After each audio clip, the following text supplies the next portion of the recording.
जो भी चैनल पे नए हैं प्लीज सब्सक्राइब कीजिए। गुलबर्गा डिस्ट्रिक्ट सेडम तालुका 26 मार्च 2023 क्रांतिवीरा संगोली रायना की मूर्ति स्थापित किए बशेश्वर चौक के पास। कोतल बशेश्वर देवालय से बशेश्वर चौक तक रैली निकाली गई। इस रैली में कई लोग शामिल हुए। Medical education minister doctor Sharanprakash Patil, Shiv Kumar GK Patil, Ashok Guttedar, Lalesh Reddy, Rajashekar Nilangi, Tippanna Talwar Alloli, Shri Shiv Shankaracharya, Shri पंचकाशी Mahaswami, मयप्पा मुत्या, Mallappa पुजारी, शांत कुमार पुजारी, यलालिंग पुजारी हुडा और हर पार्टी के कार्यकर्ता सेडम तालुके के जनता शामिल हुए इस रैली में। शेखर सेडम क्रांतिवीरा संगोली रायना के रूप में नजर आए।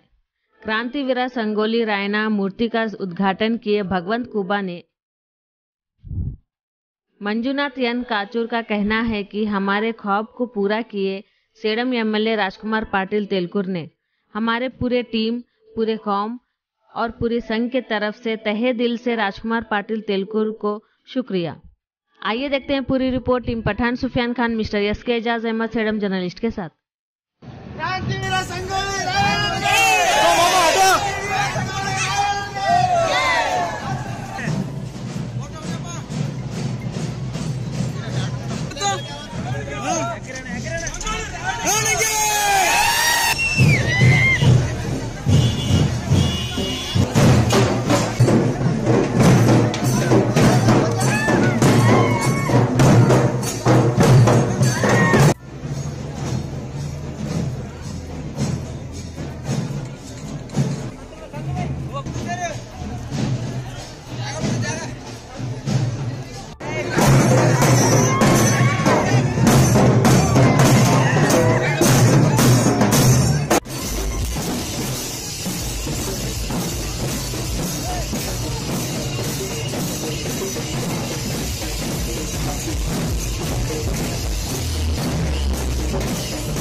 ಹೇಳಿದ್ರೆ ನೋಡ್ರಿ, ಈ ಮೂರ್ತಿ ಮಾಡ್ಯಾರಲ್ಲ ಅದು ಎಷ್ಟು ಹೈಟ್ ಅದಪ್ಪ ಅಂತ ಕೇಳಿದ್ರೆ, ಸಂಗೊಳ್ಳಿ ರಾಯಣ್ಣನವರು ನಿಜ ಜೀವನದಲ್ಲಿ ಎಷ್ಟು ಹೈಟ್ ಇದ್ರೋ ಅದೇ ಹೈಟಿಗೆ ಸಮನಾಗಿ ಈ ಮೂರ್ತಿಯನ್ನು ಮಾಡಿದ್ದಾರೆ. ಇವತ್ತು ಸಂಗೊಳ್ಳಿ ರಾಯಣ್ಣ ಅಂತ ಸಿಗದೇ ಇಲ್ಲ. ಅಜಾನುಭಾವ ವ್ಯಕ್ತಿ, 8 ಫೀಟ್ ಹೈಟ್ ಇತ್ತು. ಎಷ್ಟು ಫೀಟ್ ಹೈಟು? 8 ಫೀಟ್, 8.4. ನೋಡ್ರಿ, ಅವರಿಗೆ ನೋಡಿದ್ರೆ ಬ್ರಿಟಿಷರ ಎದೆ ಚಲ್ ಅಂತಿತ್ತು. ಅಂತ ಸಂಗೊಳ್ಳಿ ರಾಯಣ್ಣ ಆತ ಜಾತಿಗಾಗಿ ಹೋರಾಟ ಮಾಡಲಿಲ್ಲ.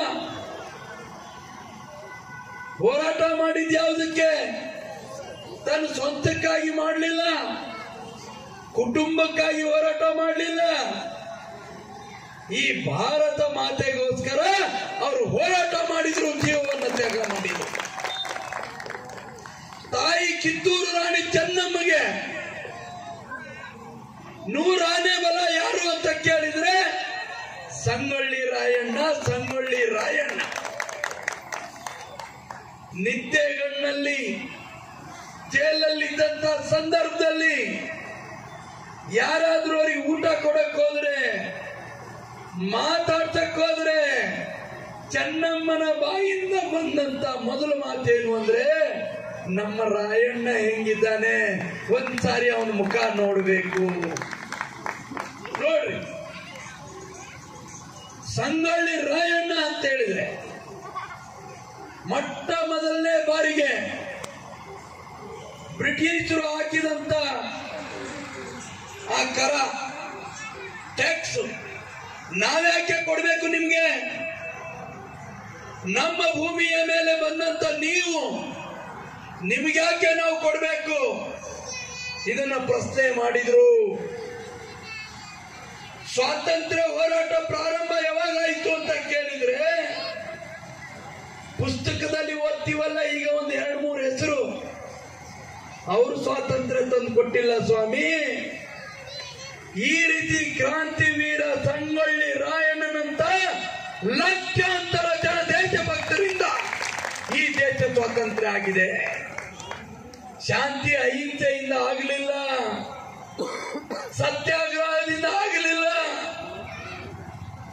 ಆದ್ರೆ ನಾವು ಇವತ್ತು ವಿಪರ್ಯಾಸ, ಯಾವುದು ಬ್ರಿಟಿಷರನ್ನ ನಾವು ಓಡಿಸಿ ಕಳಿಸಿದ್ವೋ ಆ ಬ್ರಿಟಿಷರು ತಮ್ಮ ಬುದ್ಧಿಯನ್ನ ಇಲ್ಲೇ ಬಿಟ್ಟು ಹೋದ್ರು. ನಮ್ಮ ಆಡಳಿತಗಾರರ ಮುಖಾಂತರ ಇತಿಹಾಸವನ್ನ ತಿರುಚುವಂತ ಕೆಲಸಗಳು ನಡೆದವು. ನಮ್ಮ ಮಕ್ಕಳಿಗೆ ಗೊತ್ತೇ ಇಲ್ಲ ಸ್ವಾತಂತ್ರ್ಯ ಹೋರಾಟಗಾರರು ಯಾರ್ಯಾರು ಅಂತೇಳಿ. ನಗತಾ ಗಲ್ಲಿಗೇರಿದಂತವ್ರು ಲಕ್ಷಾಂತರ ಜನ. ಪರಂ ಪೂಜಾರ್ ಮಾತಾಡ್ತಾ ಹೇಳಿದ್ರು, ಸಂಗೊಳ್ಳಿ ರಾಯಣ್ಣನ ತಾಯಿಗೆ ಕಣ್ಣೀರು ಬಂದದ್ದು ಯಾವುದಕ್ಕೆ ಅಂತ ಕೇಳಿದ್ರೆ, ಮಗ ಹುತಾತ್ಮ ಆದ ಅಂತ ಬರಲಿಲ್ಲ. ಏ ದೇವ್ರೇ, ಸಂಗೊಳ್ಳಿ ರಾಯಣ್ಣನಂತ ಇನ್ನು 8 ಮಕ್ಕಳು ನನ್ನ ಹೊಟ್ಟೆಯಲ್ಲಿ ಯಾಕೆ ಕೊಡ್ಲಿಲ್ಲ? ಈ ಭಾರತ ಮಾತೆಗೆ ಅರ್ಪಿಸ್ತಿದ್ದೆ. ನೋಡ್ರಿ, ಅದೆಂತ ತಾಯಿ ಹೃದಯ, ಅದೆಂತ ತಾಯಿ ಹೃದಯ. ಅಂತ ಅಪ್ರತಿಮ ದೇಶಭಕ್ತ. ನನಗೆ ಯಾರೋ ಟಿಂಗಲ್ ಹೊಡೆದು ಮಾತಾಡಿದ್ರು. ಯಾರ್ಯಾರೋ ಮೂರ್ತಿ ಬಂದ ಕೂಡಲೇ ಶರಣ ಉದ್ಧಾರ ಆಗ್ಬಿಡ್ತದ ಅಂತ ಕೇಳಿದ್ರು. ಸ್ವಾಮಿ, ನಿಮ್ಗೆ ಅಷ್ಟೇ ಗೊತ್ತಾಗೋದು, ಎಲ್ಲಿ ಶರಣರಿದಾರೋ ಅಲ್ಲಿ ಶಾಂತಿ ಇದೆ, ನೆಮ್ಮದಿ ಇದೆ, ಸಂಪತ್ತಿದೆ, ಸಮೃದ್ಧಿ ಇದೆ. ಸಂಗೊಳ್ಳಿ ರಾಯಣ್ಣನ ಹಿಂಗೆ ಹೋಗಿ ನೋಡ್ತಾ ಹೋದ್ರೆ, ಕೆಟ್ಟ ಕೆಲಸ ಮಾಡಬೇಕು ಅಂತ ಹೊರಟವರಿಗೂ ಒಂದ್ಸಾರಿ ಈ ದೇಶಕ್ಕೆ ಒಳ್ಳೇದೇನಾದ್ರೂ ಮಾಡಬೇಕು ಅನ್ನೋಂತ ಹಂಬಲ ಹುಟ್ಟುತ್ತೆ. ದುಶ್ಚಟಗಳಿಗೆ ಬಲಿಯಾದ ಯುವಕರು ಸಂಗೊಳ್ಳಿ ರಾಯಣ್ಣನ ನೋಡಿದ್ರೆ ನಾವ್ಯಾಕೆ ಸಂಗೊಳ್ಳಿ ರಾಯಣ್ಣನಂತಾಗಬಾರದು ಅನ್ನುವಂತ ಕಿಚ್ಚು ಹುಟ್ಟುತ್ತೆ. ಅದಕ್ಕಾಗಿ ಸಂಗೊಳ್ಳಿ ರಾಯಣ್ಣ ಬಂದಿದ್ದಾರೆ, ಬಸವಣ್ಣ ಬಂದಿದ್ದಾರೆ. 12ನೇ ಶತಮಾನದಲ್ಲಿ ಮನುಷ್ಯರನ್ನ ಪಶುಗಳಿಗಿಂತ ಕಡೆಯಾಗಿ ನಡೆಸಿಕೊಳ್ಳುವಂತ ಕಾಲಖಂಡದಲ್ಲಿ ಅಣ್ಣ ಬಸವಣ್ಣನವರು ಕ್ರಾಂತಿಯನ್ನು ಮಾಡಿದ್ರು.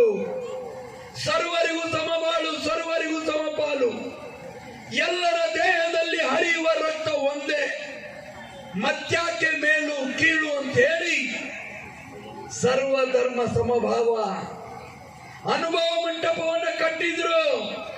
ಅದಕ್ಕೆ ರಾಜರು ತಾವಾಗಲಿಲ್ಲ, ಅಧ್ಯಕ್ಷರು ತಾವಾಗಲಿಲ್ಲ, ಅಲ್ಲಮ ಪ್ರಭುಗಳನ್ನ ಕರ್ಕೊಂಡು ಬಂದು ಆ ಪೀಠಕ್ಕೆ ಕೂಡಿಸಿದ್ರು.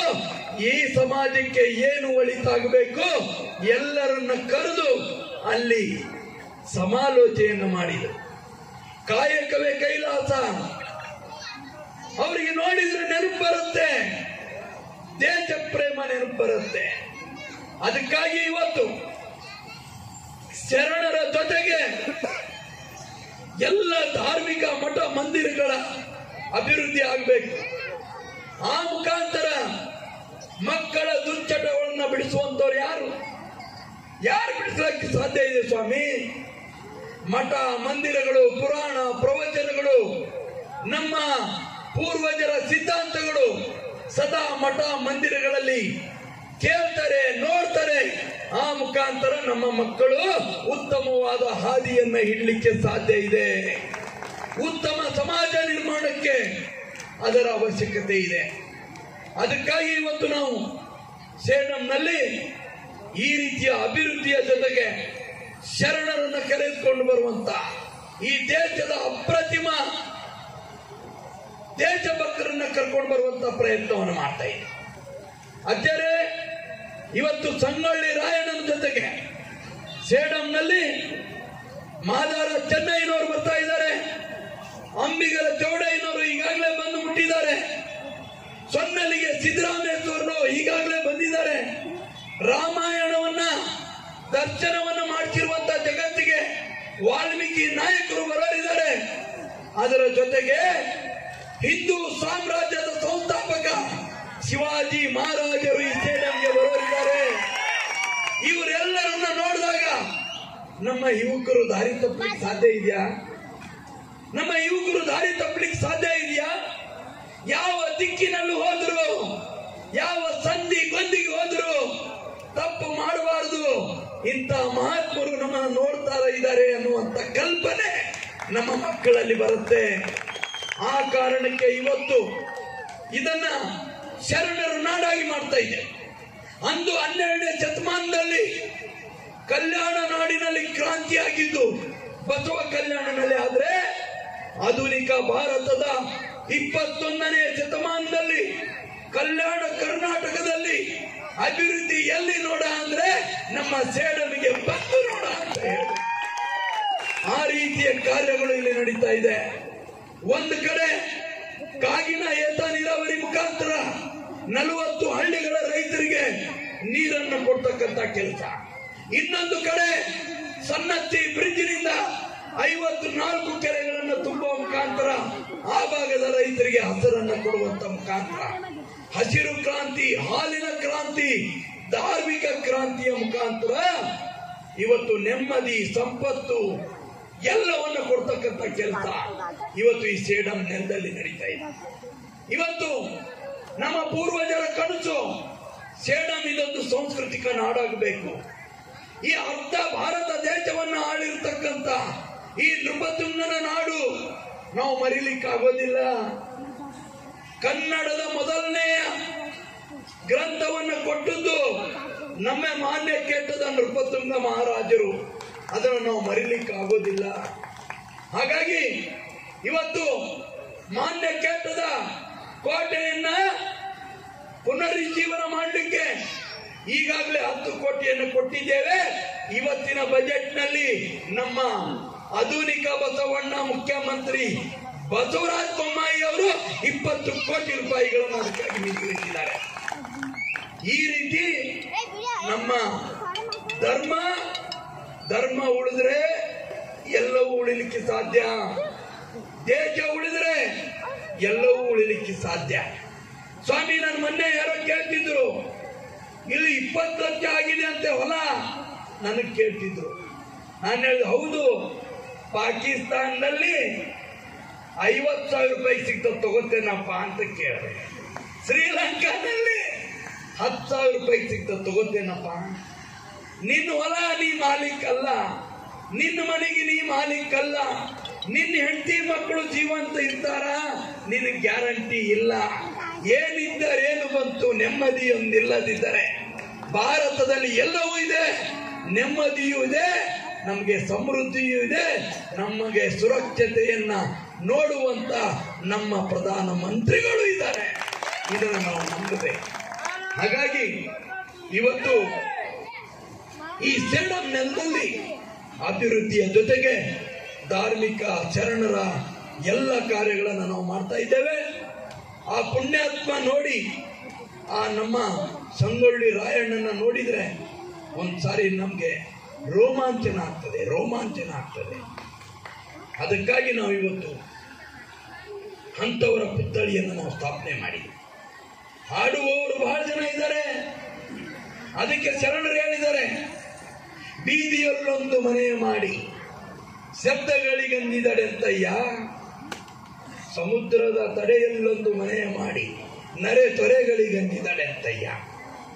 ನಾವಿವತ್ತು ಸಮಾಜದಲ್ಲಿ ಕೆಲಸ ಮಾಡ್ತಾ ಇದ್ದೀವಿ. ಸ್ತುತಿ ನಿಂದೆಗಳು ಬಂದರೆ ಯಾಕೆ ನಾವು ಹೆದರ್ಬೇಕು? ಮಾತಾಡೋರು ಮಾತಾಡ್ತಾರೆ. ನಾವೇನ್ ಮಾಡ್ತಾ ಇದ್ದೀವಿ? ಇದು ನನ್ನ ಸಂಸ್ಕೃತಿ, ನಮ್ಮವ್ವ ಕಲಿಸಿದ ಪಾಠ, ನಮ್ಮ ಭಾರತ ಕಲಿಸಿದ ಪಾಠ, ಹಿಂದೂ ಸನಾತನ ಧರ್ಮ ನಮಗೆ ಇದನ್ನು ಹೇಳ್ಕೊಟ್ಟಿದೆ. ಅದಕ್ಕಾಗಿ ಮಾಡ್ತಾ ಇದ್ದೇವೆ, ಯಾವುದೇ ರಾಜಕೀಯಕ್ಕಲ್ಲ.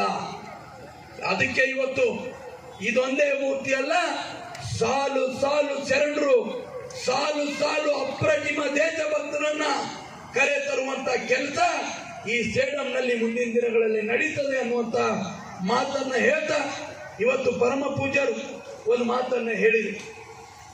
ಹಾಲು ಮತಸ್ಥ ಸಮಾಜ ಇನ್ನೂ ಹೋರಾಟ ಮಾಡ್ತಾ ಇದೆ, ಎಸ್ಟಿ ಸಮುದಾಯಕ್ಕೆ ಸೇರ್ಬೇಕಾಗಿದೆ, ಕೆಲವು ಗೊಂದಲಗಳಿದಾವೆ, ಆ ಗೊಂದಲಗಳು ಪರಿಹಾರ ಮಾಡಬೇಕಾಗಿದೆ. ಅದಕ್ಕಾಗಿ ಆ ಸಮಾಜದ ಯುವಕರ ಜೊತೆ ನಾನು ಇರಬೇಕು ಅಂತಕ್ಕಂಥ ಕಿವಿ ಮಾತನ್ನು ಹೇಳಿದರೆ, ಸ್ವಾಮೀಜಿಯವರೇ ನಾನು ನಿಮಗೆ ಮಾತು ಕೊಡೋದಿಲ್ಲ, ಆದ್ರೆ ಉಸಿರಿರೋವರೆಗೂ ನಿಮ್ಮ ಸಮಾಜದ ಎಲ್ಲ ಯುವಕರ ಜೊತೆಗೆ ಬೆನ್ನೆಲುಬಾಗಿ ನಿಲ್ತೇನೆ. ಈ ಮಾತನ್ನು ನಾನು ನಿಮ್ಗೆ ಹೇಳೋದಕ್ಕೆ ಇಷ್ಟಪಡ್ತೇನೆ. ಎಲ್ಲ ರಂಗಗಳಲ್ಲಿ ನಿಮ್ಮವರನ್ನ ನಾವು ಎಂದೂ ಕೂಡ ಬೇರೆ ಅಂತ ತಿಳಿದಿಲ್ಲ. ನಮ್ಮದು ಕಿತ್ತೂರು ರಾಣಿ ಚೆನ್ನಮ್ಮನ ವಂಶಸ್ಥ ಆದ್ರೆ ನಿಮ್ಮದು ಸಂಗೊಳ್ಳಿ ರಾಯಣ್ಣನ ವಂಶಸ್ಥ. ಅವಿನಾಭಾವ ಸಂಬಂಧ, ನಮಗೂ ನಿಮಗೂ ಬಿಟ್ಟ ಕರ್ಮ ಅಲ್ಲ. ನಾವು ನಿಮ್ ಜೊತೆಗೆ ಸದಾ ಇರ್ತೇವೆ. ಚೆನ್ನಮ್ಮ ಅಂತ ಹೇಳಿದ್ರು, ಏನು ಸಂಗೊಳ್ಳಿ ರಾಯಣ್ಣ ಬೇರೆ ಯಾರು ಅಲ್ಲ, ನನ್ನ ಹೆತ್ತ ಕಂದ ಅನ್ನೋ ರೀತಿನಲ್ಲಿ ಕಿತ್ತೂರು ರಾಣಿ ಚೆನ್ನಮ್ಮ ನೋಡ್ಕೊಂಡಿದ್ರು. ಅದಕ್ಕೆ ಇವತ್ತು ಇಲ್ಲಿರುವಂತ ನಿಮ್ಮೆಲ್ಲ ಶಿಷ್ಯರು ಮತ್ತು ಇಲ್ಲಿ ಸಮಾಜದ ಹಿರಿಯರು ಅವರೆಲ್ಲರೂ ಬೇರೆ ಅಲ್ಲ, ನಮ್ಮ ಕುಟುಂಬದ ಸದಸ್ಯರು ಅಂತ ನಾವು ತಿಳ್ಕೊಳ್ತೇವೆ.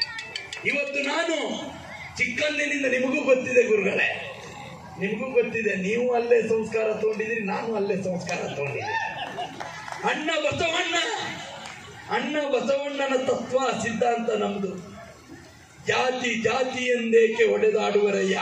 ನೋಡ್ರಿ ಎಷ್ಟು ಸುಂದರವಾಗಿ ಕವಿಗಳು ಹೇಳಿದ್ದಾರೆ. ನಮಗೆ ಜಾತಿ ಗೊತ್ತಿಲ್ಲ, ಮತ ಗೊತ್ತಿಲ್ಲ, ಪಂಥ ಗೊತ್ತಿಲ್ಲ, ನಮ್ಗೆಲ್ಲರೂ ಒಂದೇ, ಭಾರತಾಂಬೆ ಸುಪುತ್ರರು ನಾವು. ಇದನ್ನ ನಾವು ತಿಳ್ಕೊಳ್ತೀವಿ. ಅದಕ್ಕಾಗಿ ಸರ್ವರ ಹಿತವನ್ನು ಬಯಸುವಂತ ಕೆಲಸವನ್ನು ನಾವು ಸದಾ ಮಾಡ್ತೇವೆ. ನಿಮ್ಮೆಲ್ಲ ಪೂಜ್ಯರ ಆಶೀರ್ವಾದ ಇರಲಿ. ನಮ್ಮ ಈ ರೀತಿಯ ಧರ್ಮ ರಕ್ಷಣೆಯ ಕಾರ್ಯ, ದೇಶ ರಕ್ಷಣೆಯ ಕಾರ್ಯ, ಶರಣರ ನಾಡನ್ನಾಗಿ ಪರಿವರ್ತನೆ ಮಾಡುವ ಕಾರ್ಯ, ಅಭಿವೃದ್ಧಿ ಪಥದತ್ತ ಕೊಂಡೊಯ್ಯುವ ಕಾರ್ಯ, ಅದು ನಮ್ಮಿಂದ ಮುಂದೆ ಸಾಗ್ತದೆ ಅಂತಕ್ಕಂಥ ಮಾತನ್ನ ಹೇಳ್ತಾ, ಮತ್ತೊಮ್ಮೆ ಮಗದೊಮ್ಮೆ ಬಂದಿರುವಂತ ಎಲ್ಲರೂ ನಿಮ್ಮ ಆಶೀರ್ವಾದ ಸದಾ ನಮ್ಮ ಮೇಲಿರಲಿ. ನಾವು ಸದಾ ನಿಮ್ಮ ಸೇವೆಯನ್ನು ಮಾಡಲಿಕ್ಕೆ ಸಿದ್ಧರಿದ್ದೇವೆ ಅನ್ನುವಂಥ ಮಾತುಗಳನ್ನು ಹೇಳಿ ನನ್ನ ಮಾತಿಗೆ ವಿರಾಮ ಕೊಡ್ತೀನಿ. ಎಲ್ಲರಿಗೂ ಒಳ್ಳೆಯದು. ಏನಂದೆ? ಮುಚ್ಚು ಬಾಯಿ. ತಾಯಿಯ ಸ್ಥಾನಕ್ಕೆ ಬಂದು ತಾಯಿಗೆ ಎತ್ತರ ಕೊಡುವಷ್ಟು ಸ್ವಚ್ಛ ನಿನಗ? ಅಮ್ಮ ತಾಯಿ ಚೆನ್ನಮ್ಮ ಅಪ್ಪಣೆ ಕೊಡು. ಈ ಕೆಂಪು ಕೋಟೆಯ ರುಂಡವನ್ನು ಚೆಂಡಾಡಿ ನಿನ್ನ ಕಾಲಲ್ಲಿ ತಂದು ಬಿಸಾಡುವೆ. ಅಪ್ಪಣೆ ಕೊಡು ತಾಯಿ, ಅಪ್ಪಣೆ ಕೊಡು.